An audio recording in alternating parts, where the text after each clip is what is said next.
ज्ञानाञ्जनशलाकया चक्षुरुन्मिलितं येन तस्मै श्रीगुरुवे नमः।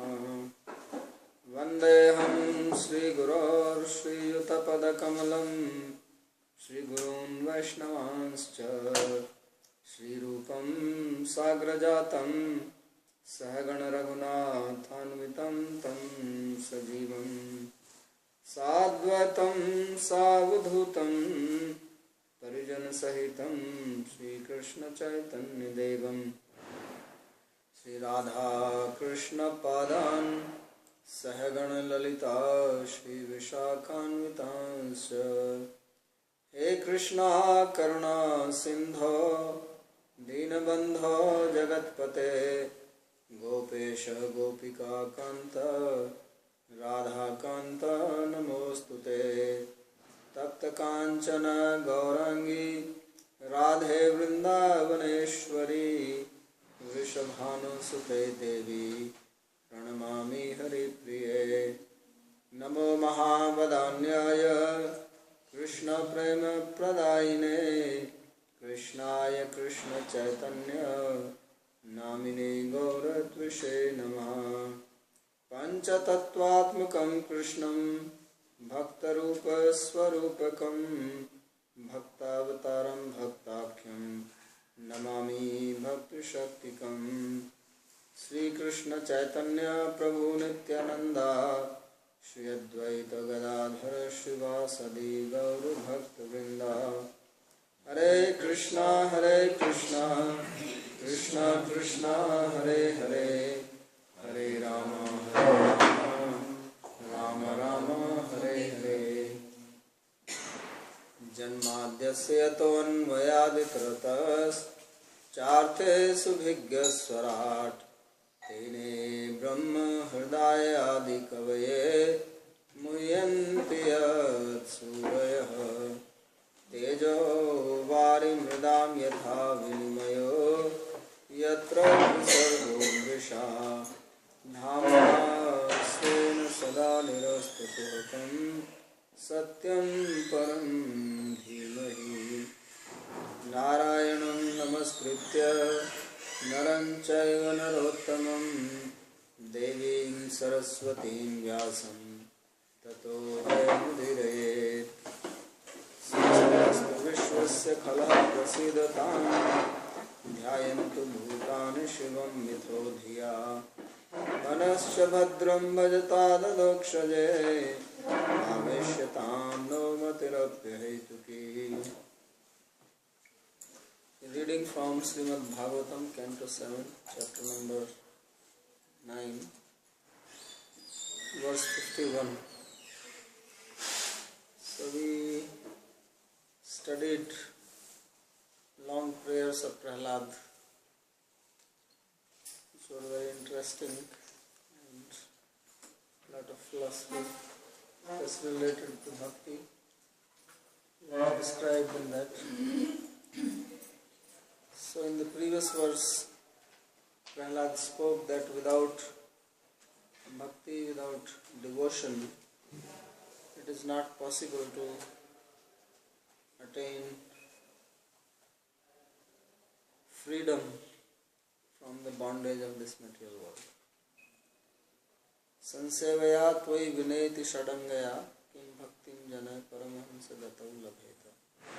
So without service to the Lord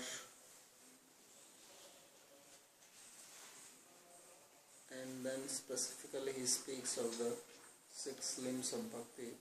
Earlier he spoke of 9 and now he said 6. They are very simple. One of them is just nama. How easy is that? No pranayam, no asana, right? All you have to do is just nama. But nama is very hard. You can do asana, you can do pranayam, but nama you cannot do. So nama, big problem came between Daksha and Shiva only because of nama.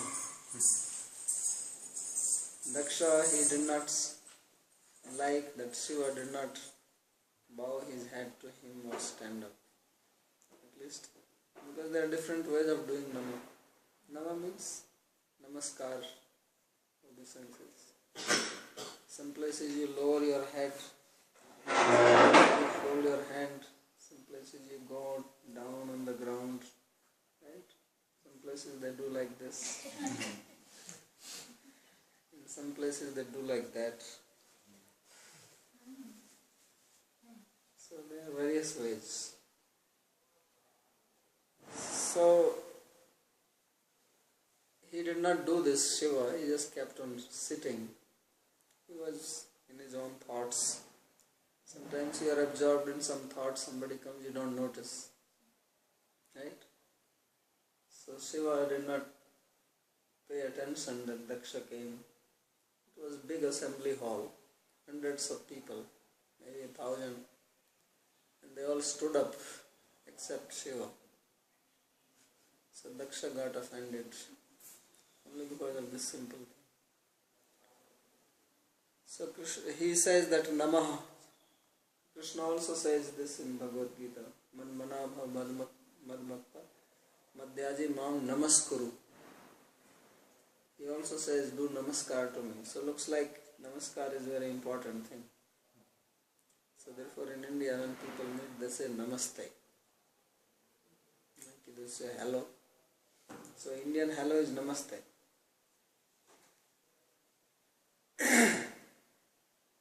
So Nama is important to God. He is the real object of Namaskar.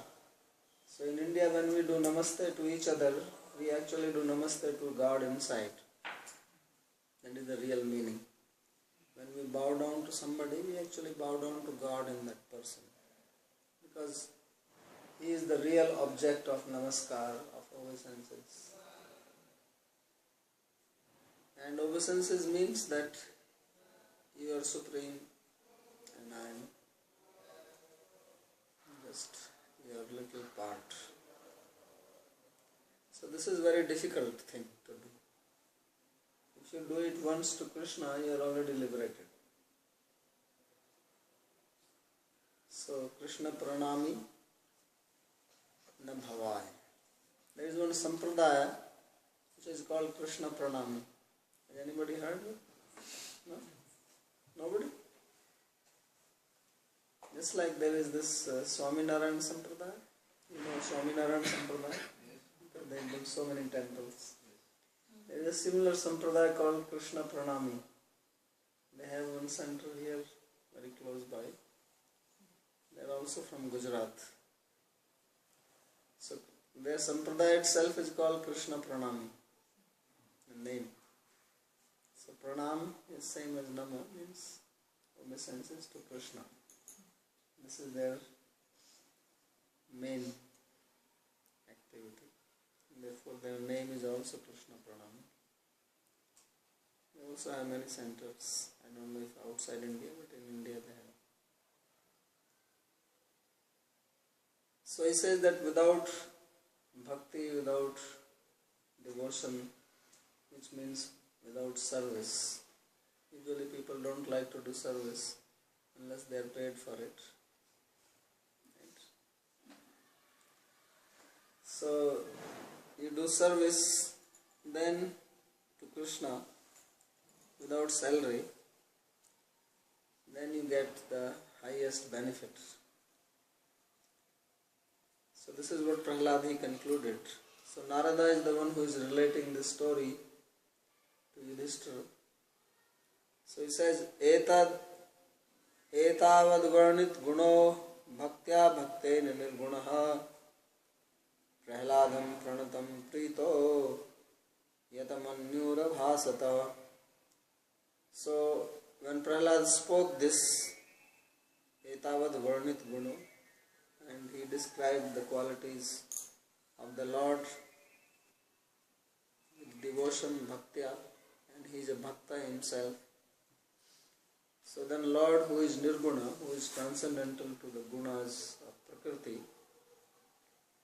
he was very pleased. And although he was very angry, if you remember the story, he was very, very angry.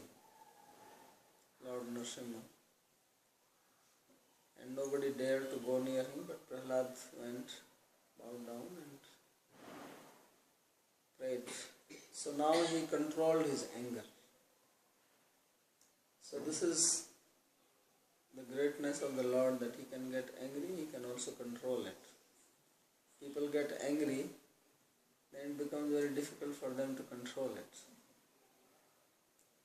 They can put fire, and then to put it off, that's not possible for them. So getting angry means putting yourself on fire.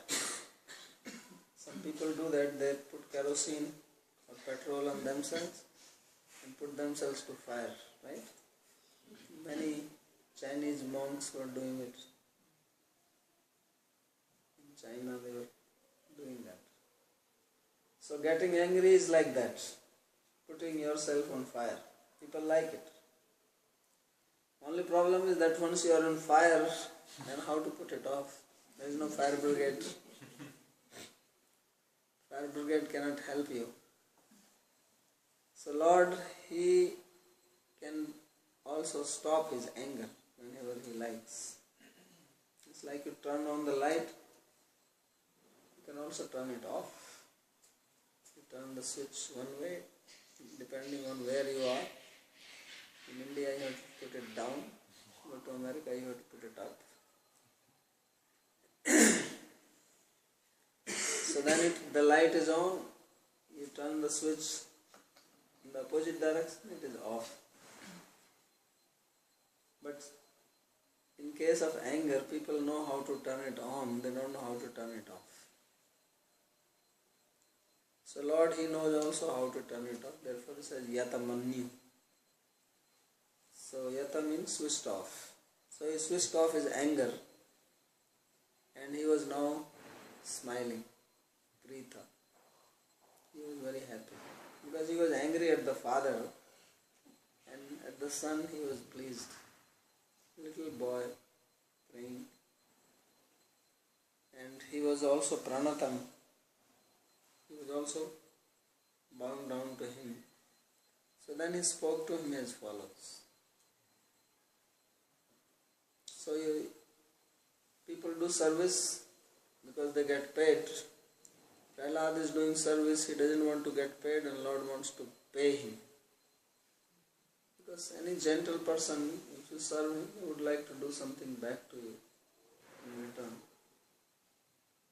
So Lord also, he says, Sri Bhagavan Vach. He says, Prahlad Bhadram Bhadram te Prito ham te Surottama Varam Vrineshwa Bhimatam Kampuro Asmi ham Nrinam.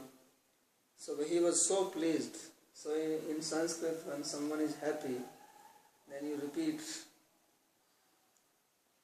Repetition is done out of surprise, out of happiness. Right? If you are going on, you see a snake, and you shout, oh snake, snake. Right? You don't say it once, say it twice. So similarly, when you are happy, then you repeat. So Lord was so happy, he says, oh Prahlad, Bhadram, Bhadra, Bhadram.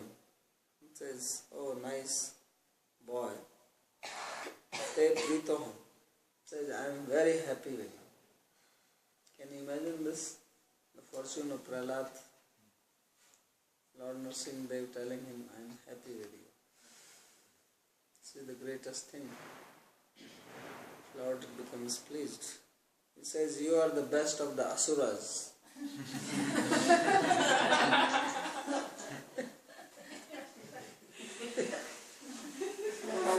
He says, Asurottama, oh best of the asura, I am very pleased with you. So he is calling him Bhadra Bhadra, means you are very auspicious, but you are the best of the asuras. Means if somebody has to be an asura, he should be like Prahlad. Otherwise don't be an asura. If you want to be a devotee, be devotee, but if you feel like be an asura, some people may like to be asura, so then you should be like Prahlad. Good asura. So here is a combination. There are two strange combinations here in Bhagavatam. One is of Vritrasura. He is a devotee inside, outside Asura. And also acting like that. Prahlad is devotee inside, he is Asura, but also outside devotee. But still he is Asura. Therefore he is a better Asura than Vritrasura. Vritrasura is also Asura, but he is not behaving like that. So this is a good Asura. So he says, I am very pleased with you, and therefore Varam Vrunushya, Vrunishva Abhimatam. He says, you take a boon from me. He's so happy. Like when you are happy with somebody, you want to give something to that person. Because love means giving. Lust means taking. So when you love somebody, then you want to do something to that person, you want to give. You want to actually give everything to that person. So Lord is now completely open and says, Prahlad, ask anything from him. Take something. He wants to give. He will be happy to give. So there are 6 activities as an effect of love which are described. So 6 symptoms of love. Dadati, pratigranati, guyamakhyati, prichati, bhunjate, bhojayate chaiva, shadvidam, priti lakshana. That when you have love, then you give and you also accept. Somebody loves you and he wants to give you something, you also take. And you love somebody, you want to give. Dadati, pratigranati, guyamakhyati, prichati. You speak in confidence, you ask. You also reveal your heart. So guyamakhyati is whatever is your secret, you speak that to somebody whom you love. And dadat bhunjate bhojate chaiva. You eat, you accept food and you give food. So food is also important aspect of love. So in love you eat together. So therefore Lord is now very happy, he wants to give. So he says Varam Vrinishva, that you take boon from me. Abhimatam, whatever you like. No restriction. Completely open. He has opened everything for him. And Kam Puro Asmi Aham Nirnam. And I am not an ordinary person. He says, I fulfill the desire of people. So, Kama Pura. Kama means desire, Pura means fulfilling. So I fulfill the desire of Nirnam of people. So you can take any boon from me. So Sri Vishwanath Chakravarti says, Gunaha Karunyadaya Nirguna Prakrit Gunarahita. So Lord was described earlier in the previous verse, Etad Varnit Guna, that he described the qualities of the Lord, such as his compassion, especially on his devotees. So, and at the same time he is called Nirguna. So the word Guna has 2 different meanings. Guna means the qualities, Guna also is the gunas of the Prakriti. And there the word Guna does not mean quality, but constituents of matter. So he is Nirguna and also he has gunas. He is not having material gunas, therefore Nirguna. Yatamanyu madbhaktaya prahladaya api duhyati iti durvaro manyu rabhut sa prahladasya ananda darshanad upshanta. So he became very angry at Hiranyakashipu because he says, you want to kill my devotee, and therefore he got very, very angry. Uncontrollable anger. Durvara. But now when he saw Prahlad was very pleased. Prahladasya Ananda Darshana. So by seeing Prahlad happy, then he became happy. Because Lord is happy when his devotees are happy. And devotees are happy when Lord is happy. So this is what love means. So there is mutual happiness. So when he saw that Prahlad is happy, he is free from any fear, he was not disturbed and he felt happy. Abhimatam vrinishva iti Mai bhrityavatsale parmodar chudamano ka sankocha. So he says that you ask whatever you want from me.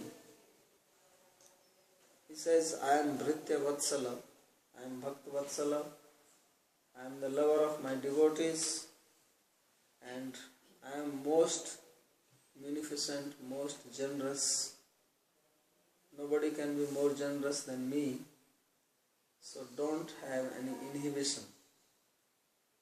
That shall I ask this, shall I ask that? Maybe I ask this, he may not give. So he says, no, I am generous. I am the master of all generous people. So you can ask anything without any inhibition. Because sometimes you want to ask somebody, you may feel restricted. That what this person will think if I ask this. He may give, may not give. So he says, without any inhibition. येषाम कृते त्वं मां प्रार्थयसे तेषामपि नृणाम अहम कामपूरो अस्मि. He says, people for whom you are asking,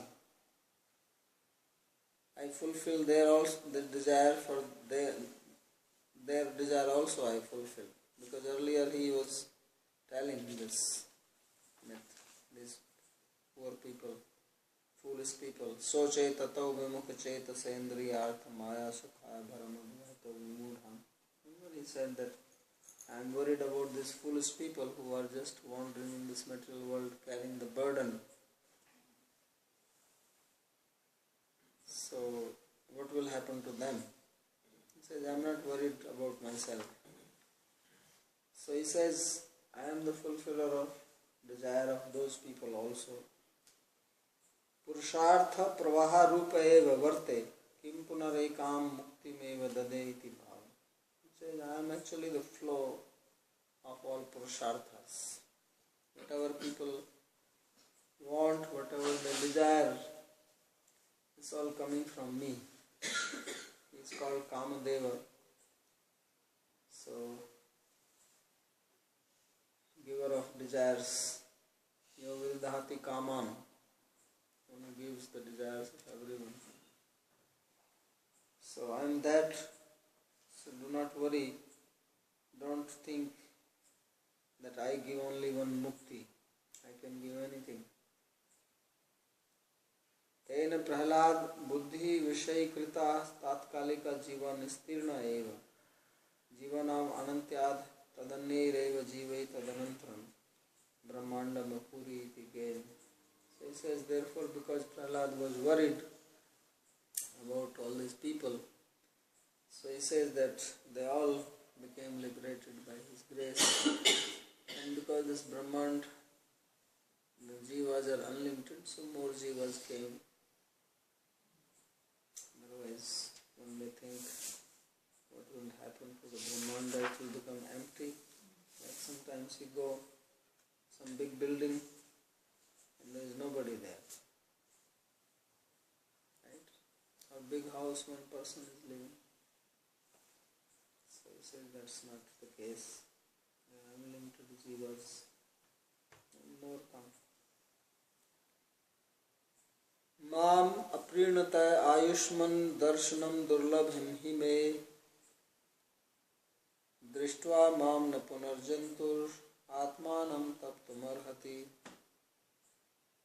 So he says that without pleasing me, it is not possible to see me. माम अप्रीणतः मे darshanam durlabham. And one who sees me, then it does not behoove that the person has to suffer again. So that is the benefit of seeing me. So taptum means material suffering. Aprinataha aprinayataha taptum apurna kamatvena shochita.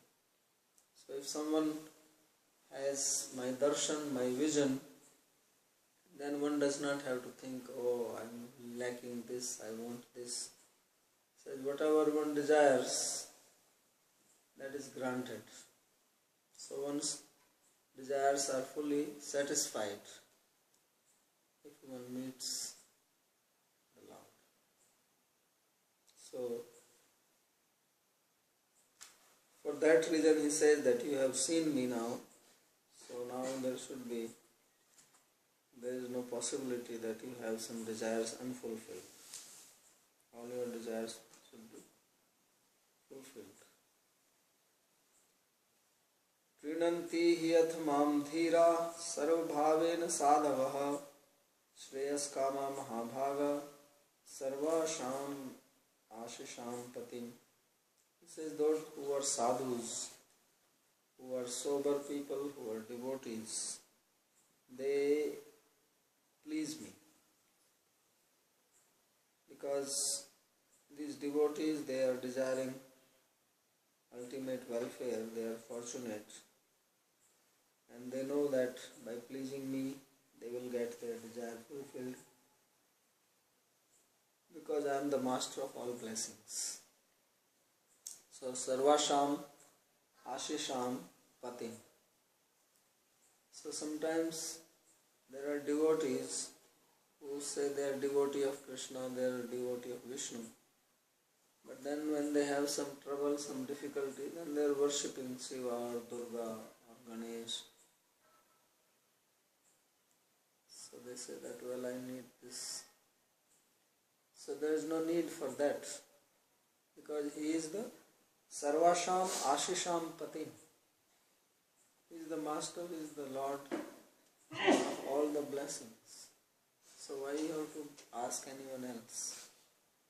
It's like you have a very rich father and then you fall sick, so you go to the neighbor. Please, can you pay for my medicine? So how the father will feel? That why is he going there? Why is not asking me? So people say, well, Krishna does not fulfill desires like that.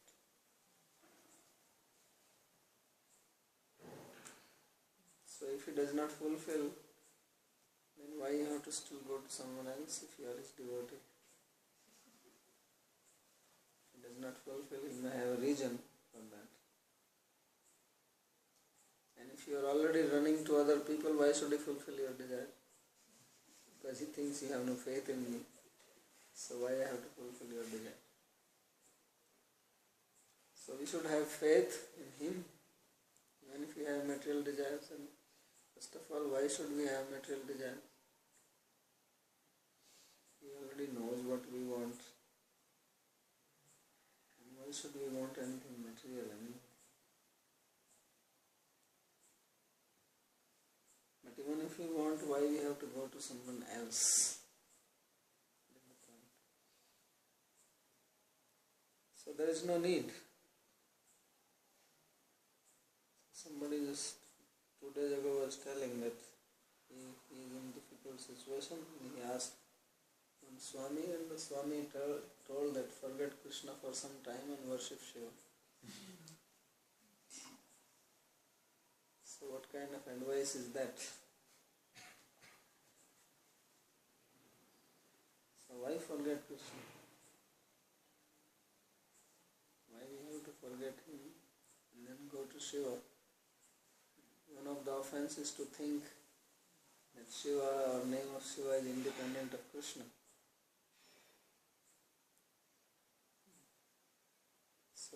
think that Shiva is going to give you blessing which is independent of Krishna or Vishnu, how can he give? If he is giving, that also is coming from him. Yepi anna devata bhakta bhajante shraddhanuta tepi mameva konte bhajanti avidhi purvakam. It says those who are worshipping some other devata endowed with faith, they are also worshipping me, but improperly. Because he is the source. He says, I am the Sarvasam Ashisham Pati. He is saying himself that all blessings, all boons, whatever you want, he is the master. So even if Shiva is giving you something, you cannot give it independent of Vishnu. It's coming from him. So if it is coming from him, ask him directly. Why go roundabout way?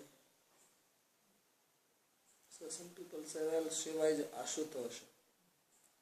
He is quickly pleased. So I go to, yes, he is quickly pleased because he does not think whether you are asking is good for you or not good for you. He gives you, it may be bad. It's like you go to a doctor and ask for a medicine and he gives you. And there is another doctor, he gives you medicine, but first he sees whether this medicine is good for you or not. If he thinks it's not good for you, he doesn't give. So you say, well, he doesn't give me, so I don't go to him. So he does not give you because he knows this is not beneficial for you. So Shiva does not think like that.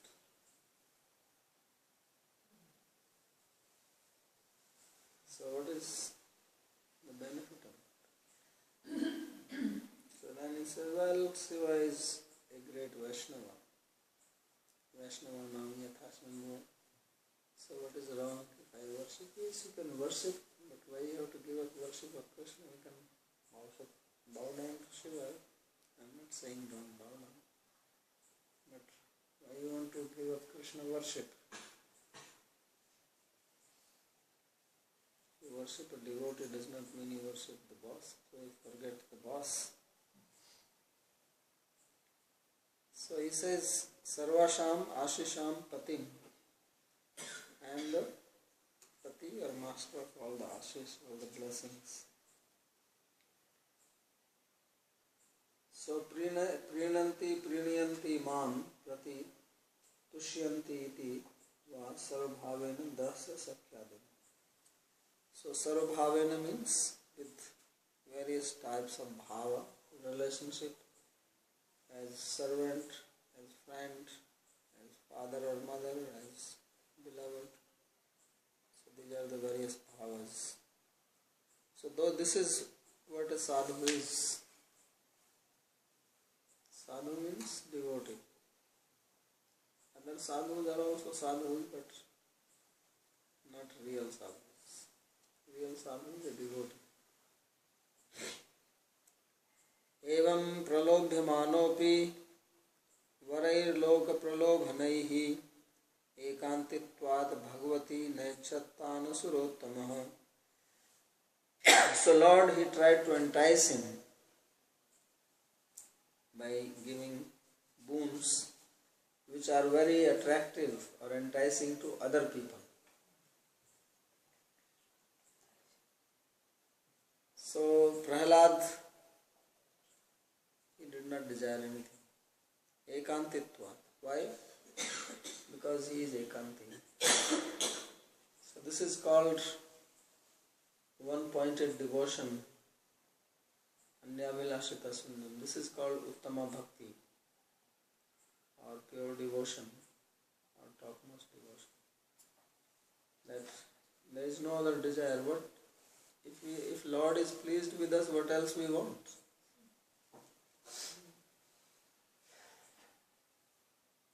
What is the need? And if you want something, that means your intention was not just pure love or pure devotion. So therefore Prahlad will speak later on that why are you trying to entice me? Master, I am your servant, we are not doing any business here.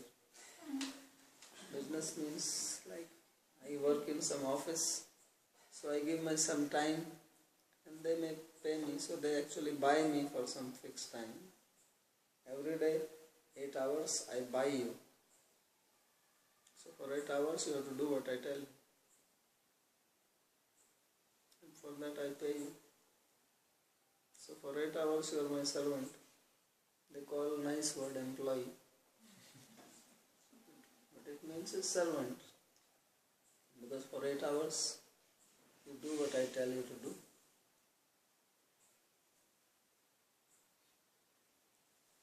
So Prahlad says that ekantitvat bhagavati nayachat tanus asurot. So this is of course now Narada speaking, although not written here. Should have been Narada Uvacha. He says in this way he was asking. So this is to show the heart of a devotee. Because devotee and Lord, their hearts are one. So what is that I want? If I want something for myself, that means I still have sense of independence. If I live in the house of my father, then whatever is there is mine, or my father's, or whoever you want to call. Now it is not that now I have to ask that, Father, you are doing business, every month give me some money, which I put in my account. But if you are one with him, then whatever he is making is only for you. So therefore he did not desire. So this is the meaning of ekanti, bhakta, or oneness of heart. So there is no separatist mentality. Prithak bhav or dhanna bhav. Therefore he does not desire. So ekantitvat ekantino yasya na kanchanartham vanchanti iti tallakshana. So what is an ekanti? Ekanti is that who does not desire anything. So Lord is asking him and saying, I can give you anything, I am the giver of all boons and I fulfill the desire of people. So Prahlad, you can take anything from me. My doors are open completely for you. So such an opportunity, like you meet some very rich people and he says, ask me any amount of money, I will give you. And then you say, oh, I don't need anything. So people will say, you are such a fool. Why you miss this opportunity?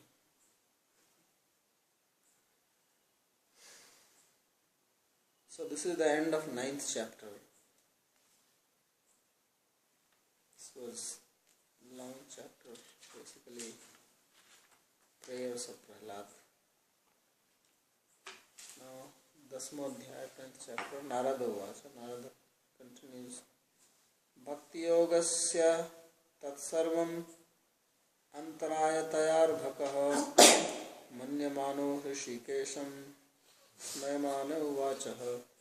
So this is the intelligence of a devotee, which a common person will not understand. Common people, they think if I meet God, I will ask this, I will ask that. They go to temple, they ask. They are always begging for something. Some problem is coming, they are praying. Please relieve me from this. And we have Prahlad, Lord is personally standing and personally speaking and personally asking Prahlad to take something, and he refuses. This is devotee. So why did he do that? So he says, Bhakti yogasya tat sarvam antarayataya manyaman. Prahlad considered all these boons as an obstacle to bhakti. This is very interesting. How can this be an obstacle to bhakti? We studied that obstacle to bhakti are the aparadhas, offenses. So how is that if Lord is giving boon out of great pleasure, that becomes an obstacle to Bhakti Yoga? So this is a higher type of obstacle. Those obstacles which we studied, they are lower type, gross type. This is a subtle type. Those ones we can understand. Even people have difficulty understanding those ones. This, they will think how this can be an obstacle. Because they have desires they want, so they don't see this as an obstacle. Prahlad is free from desire, so he says, what is this? Why is he asking me this? That means he does not think that I am his devotee. Because if Lord thinks Prahlad is my devotee, why he has to ask, take something from me? I am your devotee. I am with you.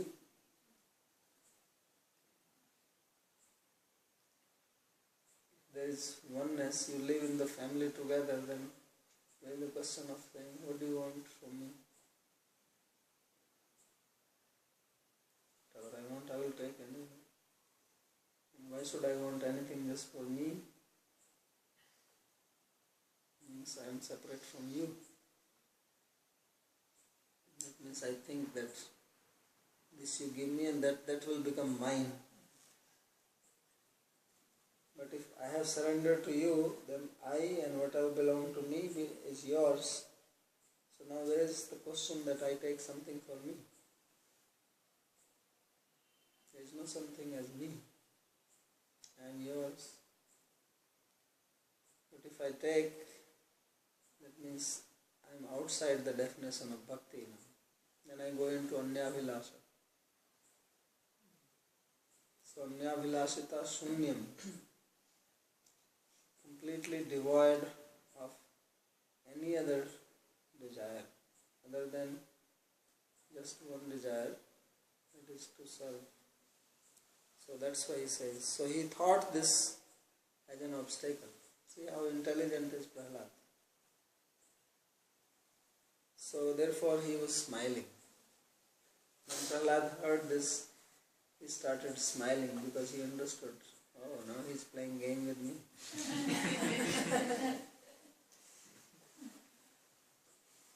So this is the height of smartness. Prahladaya varam dattva dasme antarhito hite harau tashaivanu brahadisha purastisho dadahasa. So the 10th chapter describes how Lord gave a boon to Prahlad because there will be tussle between them. He will say take and he will say no, I don't want. He says take, I don't want, take, I don't want. So finally Prahlad said okay. So then he gives him boon and then he disappeared, became unmanifest. And then by the grace of the Lord Shiva, he burnt Tripura, this city, Tripura city, Purastisho Dadahasa, that will be described in this 10th chapter. So tat sarvam varjatam smemana iti mam balakam agyam pralobhyam prabhurayam mandbuddhim parikshate iti vicharotham smitam. So Prahlad, why was he smiling? He was smiling because first of all he considered all these boons to be obstacle, and then he thought that because I am a young boy and thus ignorant, my Lord is thinking I am less intelligent and dull head, and therefore he is trying to test me. What will he do? Like sometimes there are children and they test, they put a book and money and see whether he will go he will take the book or he will take the money, right? They do to the child. So then they come to know what is going. There were parents and they also wanted to test. So they did that. They put Bible, they put some dollars, they put a wine bottle, and they put a chocolate, and then they left the child to see what is he going to take. So the child came, he saw Bible, so he picked it up in his hand. Then he saw money, he took it, put it in his pocket. Then he saw the wine bottle, he took that also. Then he saw chocolate, he took and he started eating it.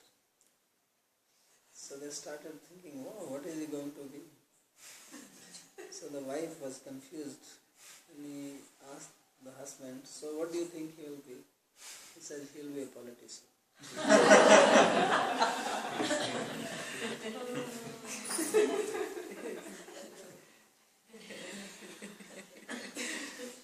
So Prahlad is thinking that Lord is thinking I am dull head and therefore trying to entice me and testing. So he was considering this and but therefore he was smiling and saying, well, I am not so dull head. So that's why he smiled. And then he spoke as follows. So he is Prahlada Vacha. Mamam pralobhaya utpatyashaktam kameshu tairvareid tatsanga bhito nirvindo mumukshutvam pashritaha. So he says, O Lord, please do not entice me. Why? Because I am a low person. I am born in this Daitya family, which means naturally attracted to sense pleasures. So Daitya Asura means who are into sense enjoyment.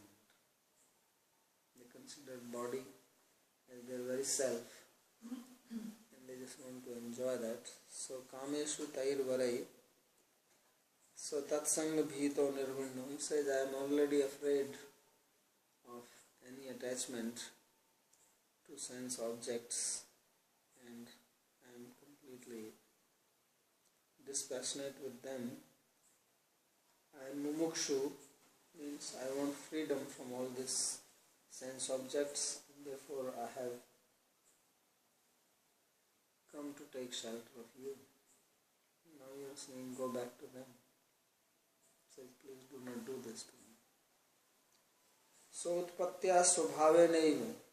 He says, I am utpatti means by my very birth, by my very nature. Because I am born in the Asura or Daitya family. You see how great enjoyer my father was. I am his son. So you want to again throw me back into the same ditch. Please do not do that. Varair vardhanis tesham kamanam sangat bhite. I am scared of these sense objects. I fear them. Ateva mumukshu stan kaman muktum. Therefore I am mumukshu, I desire freedom. Mumukshu here does not mean that he is looking for mukti. That will be another obstacle to bhakti. Certainly he is not looking for mukti. So he says, moksha mukti here means freedom from these desires. So he says, I very much want to be free from this desire for sense enjoyment. Please do not again ask me for that. So this is what he says. And then he will continue to speak and establish his point again that I don't want anything. So we'll read that tomorrow. Any question?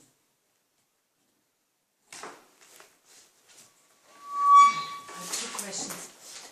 One is in regards to Prahlad's desire that the whole universe becomes liberated. And that his desire that the whole universe becomes liberated. It's very similar to the story of Vasudeva the leper in Chaitanya Charitamrita, who had a similar desire. And I've heard different explanations what it means exactly.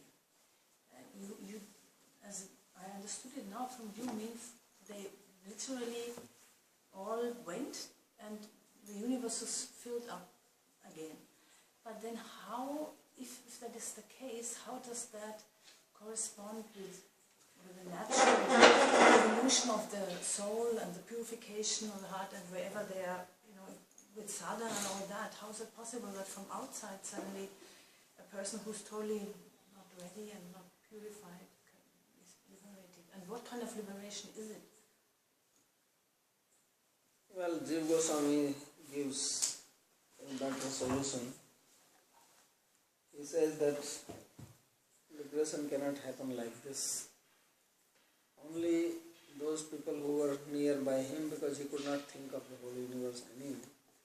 So only those people who come in his mind, they got liberated, and not the whole universe.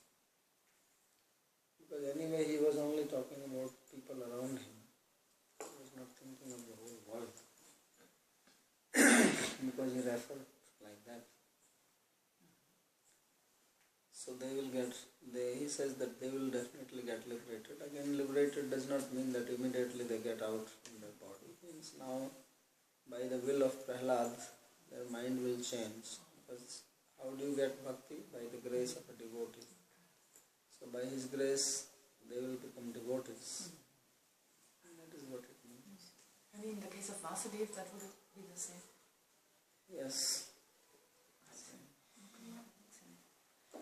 The other question is this distinction between Sura and Asura. It seems that there are two ways in Shastra how it is defined. One according to the quality as it's said in Bhagavad Gita, and one according to Jati or birth, as here in the case, because Prahlad did not have these qualities. So is that the case, that both are? Yeah, sometimes we describe according to the quality and sometimes by birth. So here, this is by birth. He is an Asura only by birth, not by his behavior. So one can also be by behavior.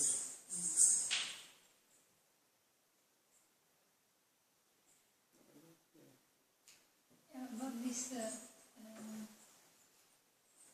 let's say Shiva, in this case it's Lord Shiva who is giving these blessings, and he doesn't discriminate. This goal that he's going to give to the particular devoted person is going to be favorable or not favorable to that person. Whereas Krishna is more, he's going to benefit of the person who is going to bless. So why this difference? Why this Shiva is not thinking about it?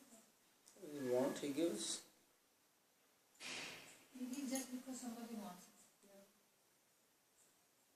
Like in that case, who was this guy who wanted to touch the head and... Bakasura. Yeah, that's right. So he wanted again. That's it. Yeah, because you do tapasya, and then Shiva says, okay, what do you want? He says, give me this. So he gives it.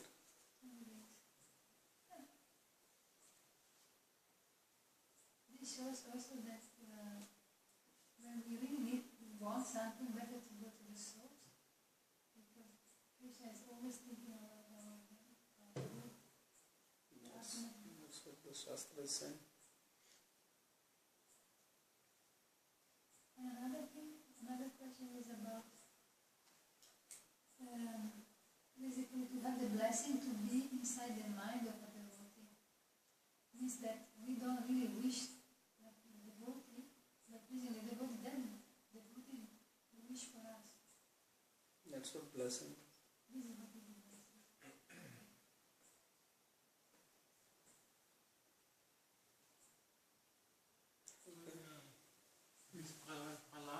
the Gyan Vishwa Bhakti?